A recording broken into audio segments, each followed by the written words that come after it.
ಎಲ್ಲೋ ಒಂದು ಕಡೆ ಈ ಥರದೊಂದು ಸಂಕಷ್ಟ ತಂದಾಗ ಕಂಪ್ಲೇಂಟ್ ಕೊಡೋದಾಗಲಿ ಫಿಲ್ಮ್ ಚೇಂಬರ್ ಆಗಲಿ ಅಥವಾ ಕಲಾವಿದರ ಸಂಘಕ್ಕಾಗಲಿ ಅದು ಆ ಥರದ್ದೇನು ಟ್ರೈ ಮಾಡಲಿಲ್ಲ. ಯಾಕಂದರೆ ಒಂದಷ್ಟು 2-3 ದಿನ ಶೂಟು ಅಂತಂದ್ರೆ ಅಲ್ಲೂ ಲಕ್ಷಾಂತರ ರೂಪಾಯಿ ಖರ್ಚಾಗಿರುತ್ತೆ, ಮತ್ತೊಂದಾಗಿರುತ್ತೆ. ಯಾಕೆ ಕಂಪ್ಲೇಂಟ್ ಕೊಟ್ಟಿರಲಿಲ್ಲ ಆ ಸಂದರ್ಭದಲ್ಲಿ? ಸರ್ ಒಂದು ಥಿಂಕ್ ಮಾಡಿ 100% ಇದು ಕಂಪ್ಲೇಂಟ್ ಮಾಡುವಂಥ ವಿಷಯನೇ ಆಗಿತ್ತು ಅವತ್ತು.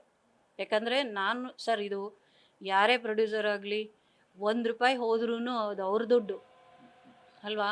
ನಾನು ನನ್ನ ಮನೆಯಿಂದ ದುಡ್ಡು ತಂದು ಹಾಕಿರ್ತೀನಿ ಸರ್, ನಾನು ಕಳ್ಕೊಳ್ಳೋಕೆ ರೆಡಿ ಇಲ್ಲ. ನಾನು ಹೋಗಿ ಚೇಂಬರಿಗೆ ಕಂಪ್ಲೇಂಟ್ ಕೊಡಬೇಕಾಗಿತ್ತು, ಯಾಕೆ ಕೊಟ್ಟಿಲ್ಲ ಗೊತ್ತಾ? ಯಾಕೆ ಅಂದರೆ ಅವಳು ಹೋಗಿದ್ದೇ ಒಳ್ಳೇದಾಯಿತು ನಮಗೆ. ಅದನ್ನು ಎಕ್ಸ್ಪೆಕ್ಟ್ ಮಾಡ್ತಿದ್ದೆ ನಾನು. ಏನು ಅಂದರೆ ಆ್ಯಕ್ಟಿಂಗ್ ಇಲ್ಲ, ಸಕ್ಕತ್ತಾಗಿ ಆ್ಯಕ್ಟ್ ಮಾಡ್ತಾಳಪ್ಪ ಇವಳು, ಏನಾದರೂ ಮಾಡಿ ಚೇಂಬರ್ಗಾದರೂ ಕಂಪ್ಲೇಂಟ್ ಕೊಟ್ಟು ಇವಳನ್ನ ಆ್ಯಕ್ಟ್ ಮಾಡಿಸ್ಕೊಳ್ಳೋಣ, ಆ ಥರ ಯಾವತ್ತೂ ಅನಿಸಿಲ್ಲ. ಆ್ಯಂಡ್ ಒನ್ ಮೋರ್ ಥಿಂಗ್, ಬೇರೆ ಇನ್ನೇನು ಆ್ಯಟಿಟ್ಯೂಡಲ್ಲಿ ನಮಗೆ ಇರಿಟೇಟ್ ಮಾಡುವಂಥ ಆ್ಯಟಿಟ್ಯೂಡೇ ಇತ್ತು. ಸೊ ಅದು ನಮ್ಗೆ ಒಳ್ಳೆಯದೇ ಆಯ್ತಲ್ವ ಹೋಗಿದ್ದು.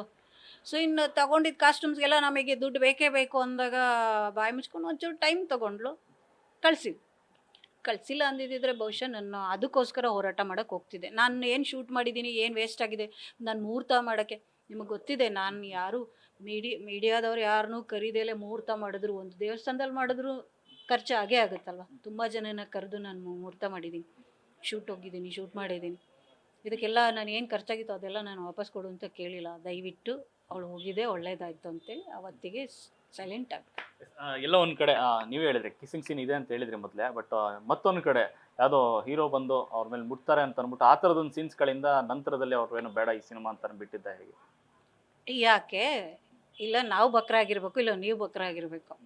ನಾನು ಎಕ್ಸ್ಪ್ಲೇನ್ ಮಾಡಿಲ್ಲ ಫಸ್ಟೇ, ಅವಾಗ ಒಪ್ಕೊಬಿಟ್ಟು ಆಮೇಲೆ ಹಿಂಗೆ ಹೀರೋ ತೊಡೆ ಮೇಲೆ ಕೈ ಇಟ್ಟ ತಕ್ಷಣ ನೀನು ಹಿಂಗೆ ಹೋಗ್ಬಿಟ್ಟೆ ಅಂದರೆ ಹೆಂಗೆ ಕಾಣ್ತೀವಿ ಎಲ್ಲರೂ? ನಾವು ಏನಕ್ಕೆ ಸುಮ್ಮನೆ ಆಟ ಆಡೋಕ್ಕೆ ಬಂದಿರ್ತೀವಿ? ನಿನ್ನ ಥರ ಟ್ರೈ ಮಾಡೋಣ ಅಂತ ಬಂದಿಲ್ಲ ನಾವು ಇಂಡಸ್ಟ್ರಿಗೆ. ಏನೋ ಒಂದು ಸಾಧಿಸ್ಬೇಕು, ಏನೋ ಒಂದು ಮಾಡ್ಬೇಕಂತ ಬಂದಿರ್ತೀವಿ ನಾವು. ಒಂದೊಂದು ಕ್ಷಣನೂ ನಾವು ಹೆಂಗೆ 18-20 ವರ್ಷ ಆಯಿತು, ಇನ್ನೂ ಸ್ಟ್ರಗಲ್ ಮಾಡ್ತಾನೇ ಇದ್ದೀವಿ.